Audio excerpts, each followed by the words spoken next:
Hey guys, Konrad here. I'm going to do a bit of a commentary once again. This time it's going to be on the NA LCS Playoffs and how they ended up. So yeah, gonna talk about that a bit. So the last time I did a commentary, I'll leave a link in the description below for the last video where I talked about the NA LCS Playoffs. I talked a bit about Dignitas and Skara and how I thought they were going to do against Curse that day. I think it was Curse. I believe it was Curse. Yes, it was Curse. I said that, they're going to win, blah, blah, blah. It's not going to be a blowout, but they're going to win. So what ended up happening, just let me head over to the LoL Esports website because I'm going to want to see the matches. Alright, yes, I remember that. Dignitas versus Curse. Alright, so it was best of 3. And I said that Dignitas would win, but not by much. So what ended up happening is Curse won. Unfortunately, it was a 2-1. If I recall correctly. I'm going to click on that link. I want to see what happened. Come on. Yeah, so game 1, Dignitas wins. Game 2, Curse. Game 3, Curse. So game 1, Dignitas wins. Skara had a whopping 0-1-6 KDA. Pretty much the usual for how he's been playing lately. Not big on solo plays, but decent on the team plays. So that's a winning record for him. Like they won the match. He was playing in Italy, and he was 0-1-6, and they won. But from what I can tell, in terms of kills, the carries in that game were Crumbs as Elise, and then Cruiser the Bruiser as Jax in the top lane. Kiwi Kid played Annie support with a Lucian bot lane by McDee. So just to recall that whole lineup, it was Nidalee for Skara. Bot lane consisted of Kiwi Kid on Annie and McDee on Lucian. And Crumbs in the jungle was using Elise, and then the top lane was a Jax. Yeah, so Bruiser, I said that the carries for that game were Crumbs and Bruiser in terms of kills, like KDA. So Crumbs in the jungle went 2-0-4, so I had a KD of 6. Not bad. You know, no deaths, so that's pretty decent. And then I also said Bruiser was another carry. He had a record of 2-1-3. Cutie Pie also had a positive record. Actually, his KDA was higher than Crumbs. He went 1-0-6, so he had a 7 KDA with 0 deaths. Then the most gold earned on the team for that game was McDee at 11,000 and Cruiser at 10,000. They played against the Curse lineup, their champ pool for that game. So the enemy lineup was Corky, played by Cop, supported by Bunny Fufu's Leona. I Will Dominate in the jungle as Xin, Quas top as Mundo, and then Voidboy mid as Yasuo. The only one that actually they had a decent KDA lineup too. So Cop went 1-0-2, Voidboy 2-1-1, and then I Will Dominate went even at 2-2-3. Bunny Fufu and Quas both went 0-2 with a couple assists. But I mean, I'm seeing the CS scores compared to the other team, and then the total gold for each player. And not one of them hit 10k. Actually, not one of them hit over 9k. Whereas Dignitas had, Bruiser and Cutie Pie at 10 and 11k. So I went pretty much in depth with that game because that's the one game Dignitas won. And I mean, I was really pulling for them. They're one of my top 3 favorite teams. And it's probably why I voted on them winning. I really wanted them to win. So that was game 1. Game 2 and game 3, I'm not going to go into much more detail. You guys might think it's biased. But in the last video where I talked about Dignitas, I did talk a bit about Curse, and I said that I don't know, I don't have a connection with that team. I'm not really, I know Voidboy pretty well. I find Cop a little bit boring. Voidboy has made some pretty nice stuff. Later on in the tournament, actually, because this wasn't like a really, really important match, It was basically who's going to play against who later on in the tournament. It wasn't really like, oh, you're going to go for third or second or any of that stuff. Wait a sec. Is that right? That is completely false. I'm sorry. That actually round of 3 was important. Because that was a paired up match. It was Dignitas versus Curse and then CLG versus Coast. And the winners of those games moved on to the semifinals against TSM or C9. I'm an idiot. My bad about that. So that was an important match. I'm not going to talk big about the other things. Like I said, not a big fan of Curse. But yeah, so Dignitas lost pretty hard in the last game, Game 3. Game 2 is a bit closer, but Dignitas still lost. Not really sad about that. I mean, they're still going to be in the LCS next split. So for the summer split, they're going to be in the LCS because they ended up beating Team Coast, who obviously had to go to not relegations, but the promotion tournament, which I guess is some type of relegation. Yeah, so Coast, bad news for Coast. They're going down. I like them too. Newer team. I've been following the league since, season ending of season 1. I've been following the pro scene since season 2. So I know a lot more about older teams like TSM, CLG, Dignitas, basically my 3 favorite teams right there. And Cloud9 obviously have made a big impression on a lot of people the past 2 seasons. Yeah, it's season 4. So season 3, yeah, exactly. Well, season 3 and season 4. So yeah. So that's why I know a bit more about them. Besides that, XDG when they were Vulcan were good. Now, don't know what's going on. Not doing too well. What else? So then we have EG that came from Europe. Disappointing. And then what was the other teams? So I was talking about Coast, EG, third team, XDG. Coast, EG, and XDG. So yeah, those 3 teams that are going to be going against LMQ, Cloud9 Tempest, and Complexity Black.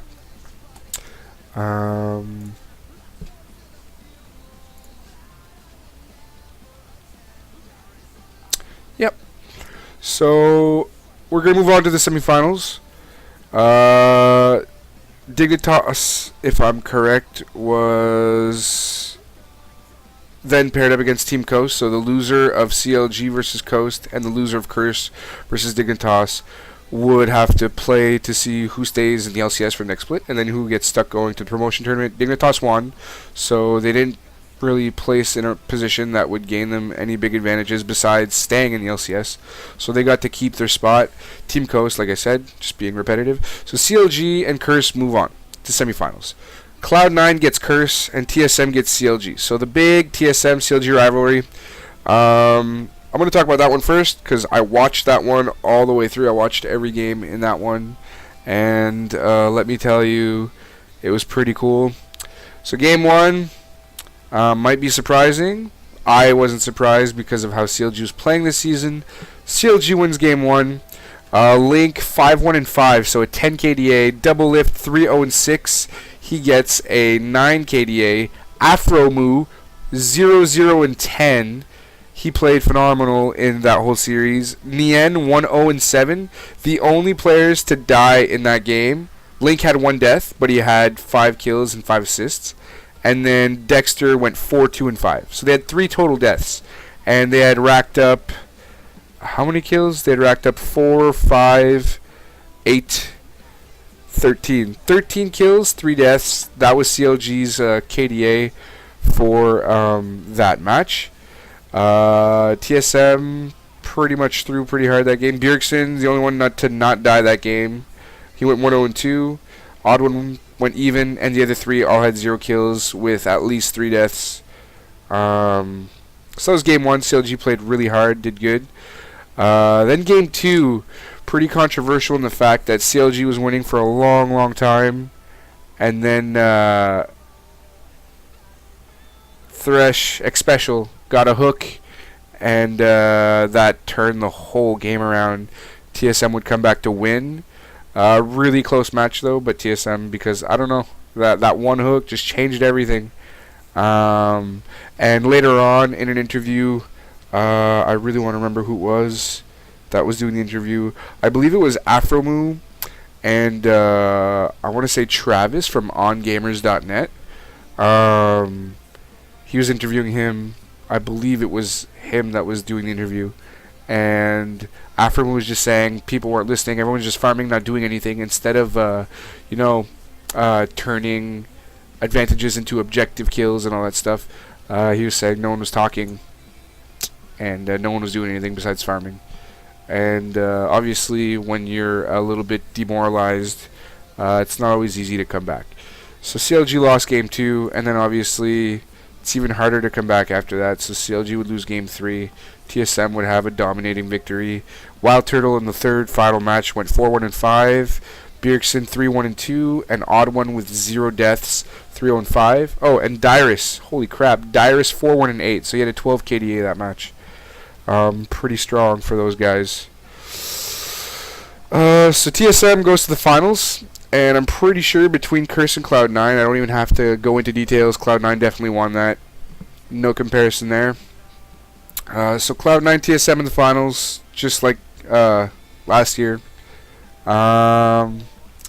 Going into the finals for the spring split in NA. If I'm correct, TSM was 10-1. Or sorry, Cloud9 was 10-1 versus TSM in playoff matches.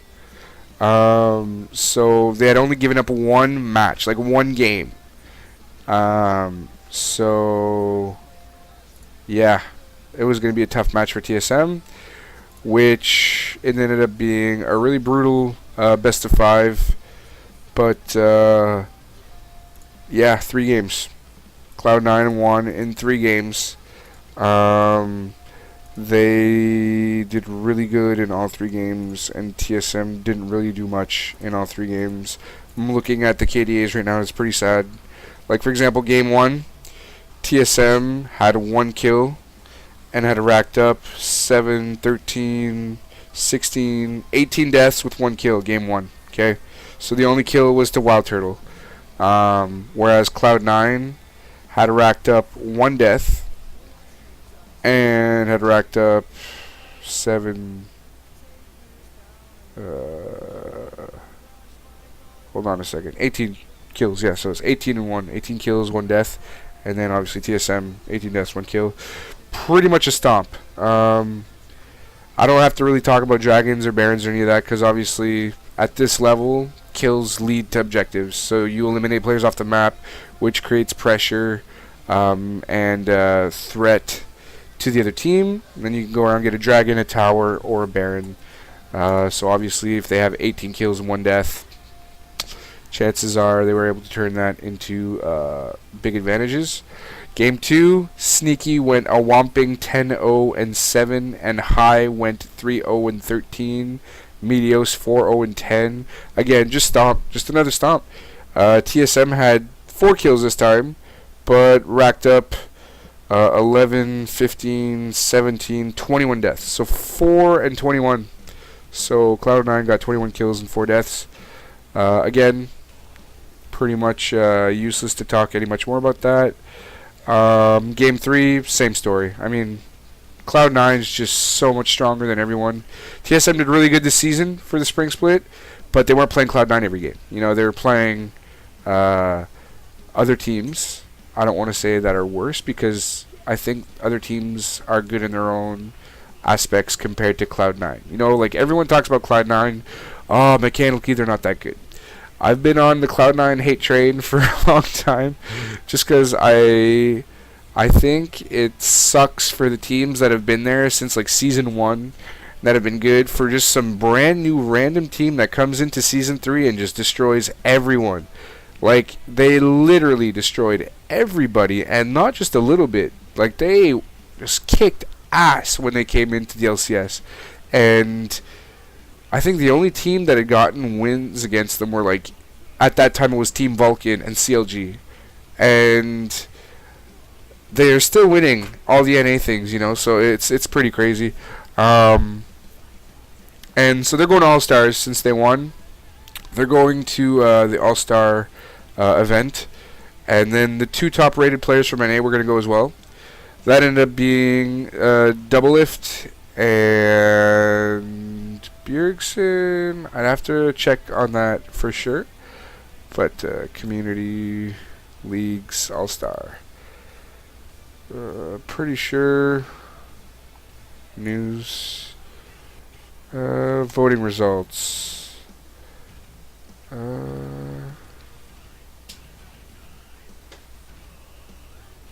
Okay, so it's not really showing me much. I want results. Messiah from China, Toys from Hong Kong. That's cool. TS7 Cloud9. Blah blah blah. Curious how starting now you can head over. Okay, well I want to know the results, guy. I want to know the results. Okay, so yeah, Bjergsen and Doublelift, and then Reckles Xpeke were the top 2 in Europe. Meteos, Wild Turtle, and Dyrus got 3, 4, and 5, and then the 5th place was Afromoon, then Xpecial, then Balls, then Ottawa, and then Link. Wow, Link got a top 10. Pretty surprised by that. Didn't know he had that much of a following. Although I really like his play. He's really smart. It's a really smart kid. Yeah. So Doublelift and Bjergsen going to represent NA. Pretty stoked about that. I can't wait to see what Doublelift's going to do. He was talking about how in the All Stars, all he wanted to do, he didn't care like how good he did or any of that stuff. He really just wanted to make NA look good. He wanted to he was saying that how he wants to make NA less of a joke. He wants to show that people are good here and that it's not, you know, a lackluster region for League of Legends. And so honest predictions for All Stars, like talking about like not necessarily per event because I don't think they announced every single event at this point, but in total I think the best teams, obviously Koreans are going to do really good, but I think that honestly I really want to believe that NA is going to beat the crap out of Korea, but I don't think it's going to happen. I think Europe, I find it weird too, because what I'm about to say, like I was going to say, I think Europe could do good against Korea. I've seen European teams like Gambit do decent against Korea in the past. But what I was going to say, the reason I find it weird is that NA can beat Europe. Like I've seen it's pretty much exchange, you know, one game Europe will win, one game NA will win. But then when it comes to like against Korea and China, like I don't know. It's just like NA can't do much or hasn't done much, and Europe has not necessarily even, but hasn't, you know, lost every match either. They've won a few. And for High from Cloud9, I was watching him on the finals when they got to the analyst desk at the end of the final stream. He was talking about how he's stoked to go to Paris for the All-Stars, and he can't wait to play the Koreans because he's played Europe, he's played all this other stuff, right? And he was talking about international experience and all that stuff, but he's like, I don't care if I lose, I don't care if I get stopped. He's like, I want to play against the Koreans because win or lose, obviously win, you're happy because you won, and lose, yeah, you lost, but you know what, you probably learned a few things from playing against the Koreans. It's one thing to watch Koreans play, but it's another thing. I'm guessing. I've never played against the Koreans, and I probably never will. But I'm guessing that it would be a whole different story to play against the Koreans and like experience their dominant style of play. So that's what he was saying, and I really, you know, like I said, I hate how Cloud9 just came in and shattered NA, but I also think it was a good thing because it made a lot of NA teams realize I'm pretty much aiming towards TSM and Cloud and CLG right now. It made a lot of NA teams realize, holy crap, there's a really good team in our region, and we want to be the best. We want to win, so we're going to have to practice our asses off. And I feel like since Cloud9 has been there, generally the whole pro scene in NA has gotten better, but specifically CLG and TSM have done really well, and I'm pretty impressed. Also, props to Curse. You know, like I said before, not a real big fan of the team, but props to them for, despite having big roster changes and big issues with that in the past little while, they managed to still rack 4th place for the spring split playoffs. That's pretty decent for a team who's had that many issues.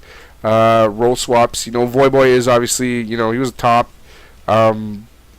But I mean, and it might not be as dramatic of a role swap as, let's say, I don't know, a support role like support or jungle, but still a different role, and he still did good, really well actually. So props to him and his team, and that's pretty much it for that. So hope you guys enjoyed the little commentary and vlog, I guess, for my thoughts on the NA LCS playoffs. Comments or questions, go ahead and leave them in the comment section. If you liked it, hit the like button. If you disliked it, hit the dislike button. Yeah,